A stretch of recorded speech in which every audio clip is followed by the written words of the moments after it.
And welcome in to DNVR Bets Daily. Another Friday, another Game 7.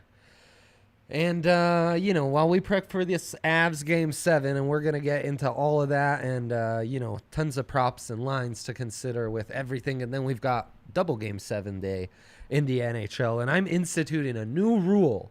Every Game 7 from here on out, we must make a pick. Must. Okay, I can get in on that. Wasn't that chill? Yeah. It's pretty cool. Yeah, I think that's pretty cool. And, Henry, as my mother's favorite, James Taylor, would say, I've seen sunny days that I thought would never end. That's how I felt yesterday. Those sunny days came to an end yesterday. Yeah, that was a rough night. I think what made it worse is that first so quarter. good in the first quarter. First quarter looked so good. And Jokic is doing everything we had expected of him. Yes, we've been pounding the table saying this is a Jokic series. The last one was a Jamal series. Yeah. And he did that. And then he finished the game with 15, 3-3, I think. Mm-hmm. Yeah. So things kind of fell off. He was on path to get what we thought he'd be. Easily. The game was such a blowout that they rightfully rested the starters for most of the game. Yeah, that there were moments early on where it was like, oh my gosh, he's doing it. One-on-one, he's dominating Zubac, and then when they're doubling, he's just slinging it to open shooters, and they were draining shots, and it was really, I was feeling it. I was dialed in. And then none of the props hit. MPJ was so close to going over 6.5 rebounds. So close, man. But yeah, none of the Jokic props hit because he just didn't play enough. I emotionally hedged and kind of smartly hedged because we could get a parlay where we're combining the under and the Clippers to win at plus 130. And if you just took the Nuggets money line, they were plus 350. So one way or another, I was guaranteed a small profit. So at least I got that 0.3 units for the Clippers and the under hitting, because it was, there were two scenarios: close Nuggets win or blowout from the Clippers. It ended up being a blowout from the Clippers. That's okay. If there was one to rest the starters and kind of play like this was the one. No Rockies yesterday. Canucks extend the series over there. Another great example of, in the playoffs with professionals at the highest level like this, anything can happen in one game. And when you're getting like plus 200 odds on anyone like you were with the Canucks yesterday, might as well take it. Totally agree. And that's kind of been our strategy for the last couple days. And I really think that should be the strategy going forward. There are more games today. The Canucks game, like you said, is tonight, the Game 7. It's another one where they're the underdog and pretty heavy underdog considering it is a Game 7. Sprinkle that, that's going on. You have the Heat, who are still underdogs despite winning the first two. Again, that game's a toss-up. I think that is our strategy at this point. Is like, if you're in the playoffs here, like at this stage, you can win a game. And if you're an underdog, that's probably some good value. Speaking of anything can happen, did you see the end of that Toronto game? Whoa. Oh, that's incredible. That was an incredible play. Like that pass from Kyle Lowry over Taco Fall. Crazy. The outstretched arms of Taco Fall. So I'm glad you're mentioning those things are what? Yes. 11 feet off the ground? Like his fingertips way up there? Over 9 feet for sure. I don't know how tall people work, but I do know that was an incredible pass all the way across the court. Insane. And Anunoby knocks down the three. Just catch and shoot like butter. Insane. In an instant, turns a series that I was sure was 3-0 into 2-1. It's done. Now what happens? Yeah. I think the Celtics still win, honestly, But those kind of momentum swings in the bubble where everything is just internal motivations. Yeah. I think that's huge, man. It could be. I think that's huge. And speaking of momentum, speaking of internal motivations, they were down. They've suffered through a ton of injuries.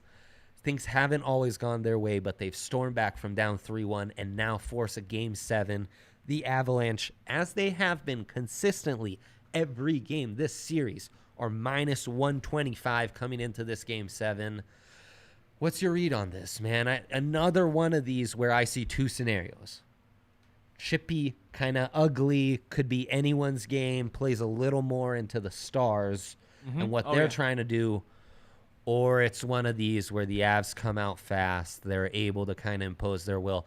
Finally, maybe get some power play goals, and the they cover the puck line, the over is covered, and they kind of take care of business, and it's more of a stress-free Game 7 win.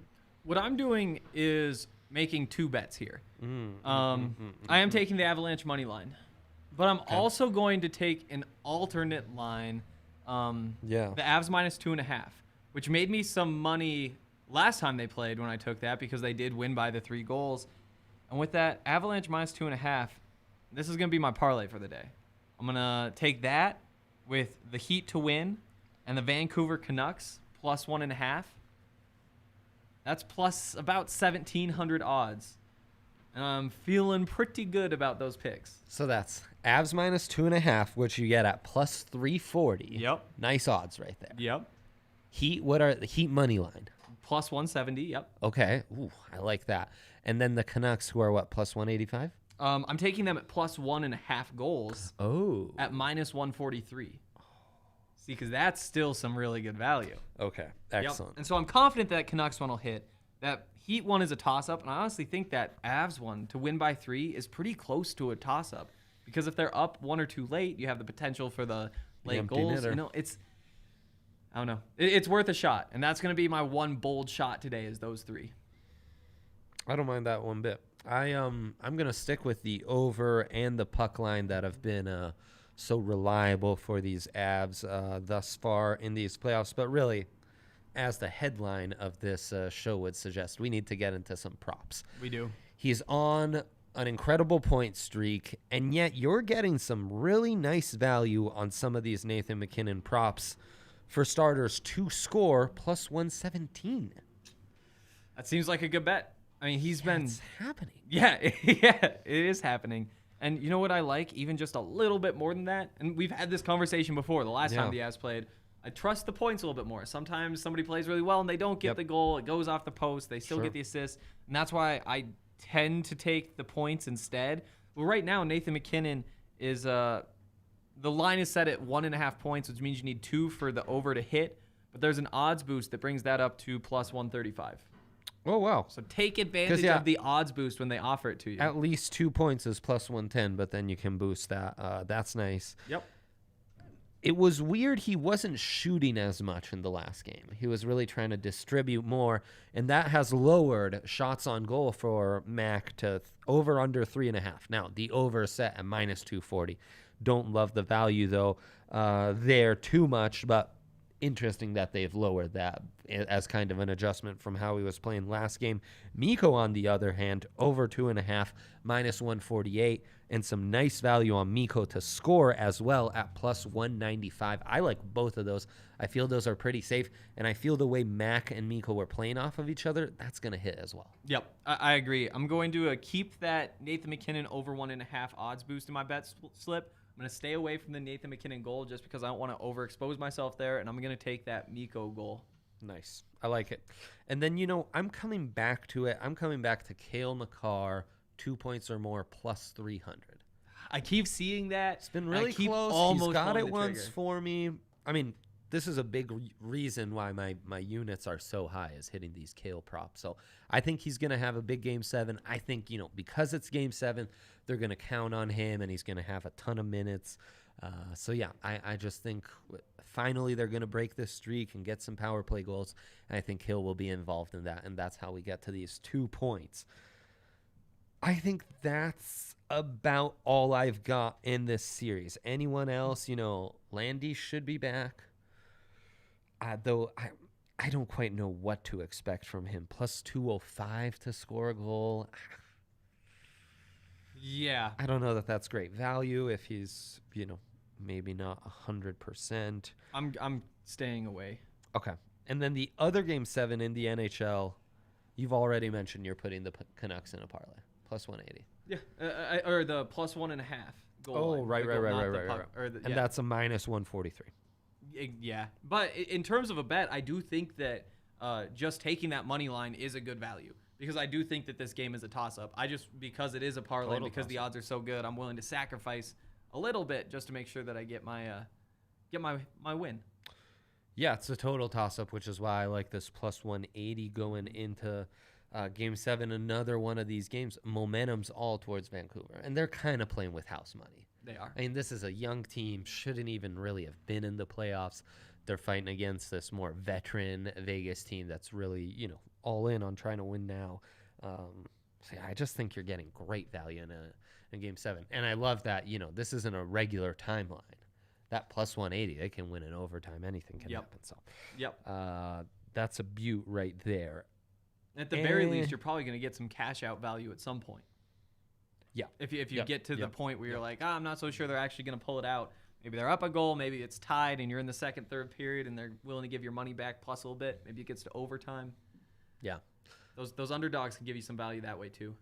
Any consideration to hedging at all with the Stars? I know a lot of us have some futures and series lines in here. I'm not sure I see. The problem is there's not great value. There isn't. Like, I could endorse a soft hedge. Yeah. But beyond that, I wouldn't honestly, go too crazy. If I'm hedging, I might be taking them to win the Western Conference. For them to go through and win this next series. And, at least give myself a chance at some value if I am going to hedge. Because I'm not willing to hedge more than, a unit, which in the end really isn't going to hedge all that much compared to what I have on the Avs. I like that. That makes a little more sense. Yeah, plus 385, you could get the Stars as conference winners. That already is a sounder strategy, especially if the Canucks were to win. And that's a toss-up. Yeah, that's right. 2 games in the NBA today. We have that Heat Bucks, which you've mentioned already, plus 170. It should be reversed the way they've played so far, and the options they have at the end of games are just night and day with these two teams. It's true. Yeah, no, the Heat presents some real value right now. I just think the Bucks are reeling, and it hasn't just been in the playoffs where they lost to the Magic early. Even in the bubble, they just haven't looked like that same regular season team. And the difference is, it's Jimmy Butler surrounded by a bunch of shooters, and it's Giannis surrounded by a bunch of shooters. And maybe you like Jimmy Butler a lot less than Giannis, I guess, which is probably the right take. But Miami's shooters are actually good shooters, whereas the Bucks just seem to be super streaky. And I'm just taking Miami, Duncan Robinson, Tyler Herro, all those guys who just knock down the threes when they get them. And that's going to be enough to beat this team because the Bucks' whole strategy this entire season has basically been we're not letting anybody get to the rim.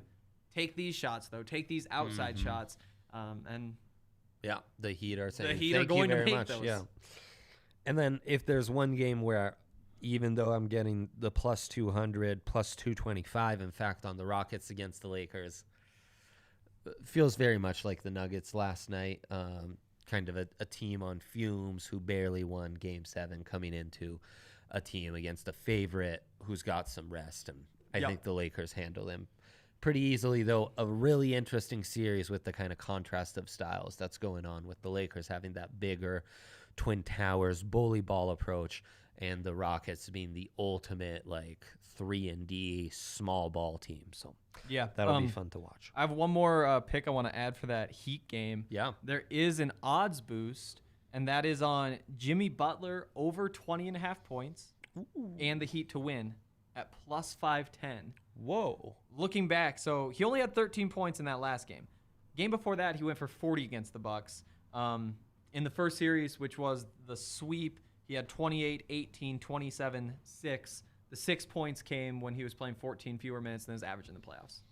I love that. I really love that. Value. That's really nice. Put that down as an official. That's plus 550? Plus 510. Yeah.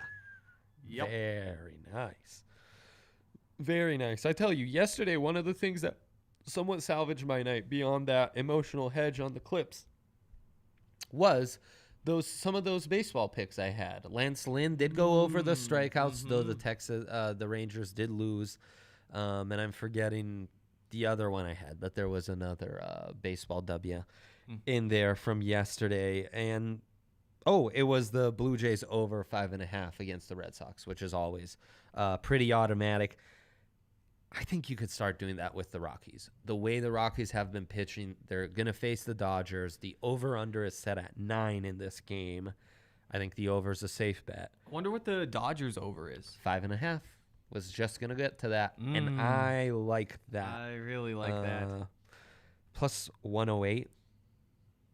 Plus odds on that. Plus okay. odds. Okay, yeah. I'm in on that too. And look, Senza's been good. Senza's maybe been the most reliable pitcher on the Rockies staff. But it's the Dodgers. It's the Dodgers. It's the Dodgers. They've been on fire. The Rockies have been the exact opposite. You hope that this day off helps them figure some things out. They are plus 205 favorites, while minus 250 favorites for Dustin May, despite Dustin May being on the mound for the Dodgers. Look, if you wanted to say this is more of a perception line, the Rockies do have the better pitching on the mound, plus 205 is good value. Yeah. You wouldn't be wrong, but we've seen it with Freeland. We've seen it with Herman. I just can't do it. Yeah, the matchups on paper look favorable in part because the early season stats are still impacting ERAs and whips and what have you. But these Rockies are not the Rockies we were seeing before. So, just do yourself a favor. Don't like take the Dodgers money line or anything, but you can take the Dodgers over. The way the Rockies are winning right now is in a shootout, not in a pitching duel. Agreed. I don't think so. Agreed.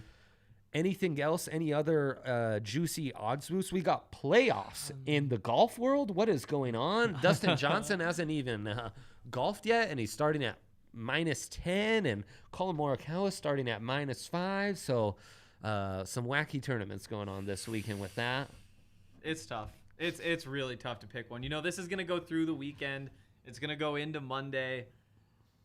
I'm going to be much more confident betting on this on Monday than right now. Because to be honest, this is my first time consistently watching golf tournaments, and it's mostly because it was the first sport to come back. Yeah. And so I've watched the Tour Championship before. I've watched these things before, but I haven't come into those with a perception of what's really going to go on. And so I don't feel like I have a strong background in terms of what to expect in a Tour Championship. And so I kind of do just want to see things shake out for a couple days before I commit to anybody.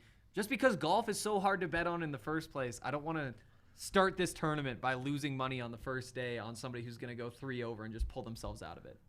I like that. Well, it's a weird golf tournament to bet on because they're starting off with a predetermined handicap with guys already. Yeah.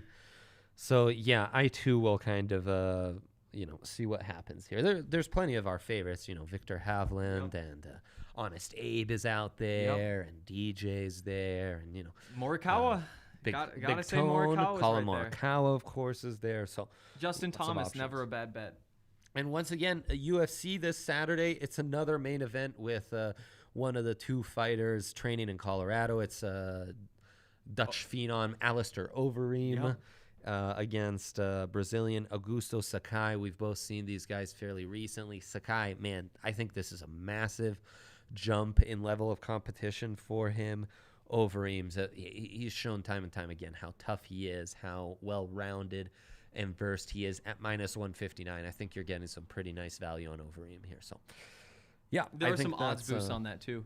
Oh, lay it on. Yeah. I was looking earlier. I got to pull these up real quick. Hank does that, of course. All these odds boosts, all these odds, all these different bets, and the in-game hedge parlay I did. These are all from DraftKings Sportsbook, the #1 top-rated app out there. Sign up now and use promo code DNVR, and you'll get this can't-miss offer. Pick any team during Week 1 of the NFL season. Bet $1 and win $100 if they win. That's $1 to win $100 when you use promo code DNVR during sign-up for a limited time only at DraftKings Sportsbook. Must be 21 or older, Colorado only. Eligibility restrictions apply. See DraftKings.com/sportsbook for details. Gambling problem? Call 1-800-522-4700. All right. UFC odds boost, baby. Alistair Overeem to win by KO, TKO, or DQ. I like that. Boosted from plus 150 to plus 175. We doing it? I think we're doing it. All right. That's too good a value to pass up. And Sakai's one of these aggressive stand-up fighters who's going to force the issue. And if I believe Overeem's going to win, it could go to a decision. But Sakai's probably going to put him in a spot where he's got to finish him. And Overeem has the tools to do that. So I like that. Best of luck to you, my friend, this weekend. Best of luck to the Avs and all of us watching Game 7. I believe bars are sold out, but Yep. come check us out this weekend. We'll have plenty more stuff, knock on wood. And yeah, thanks for listening in, guys. We'll see you Monday.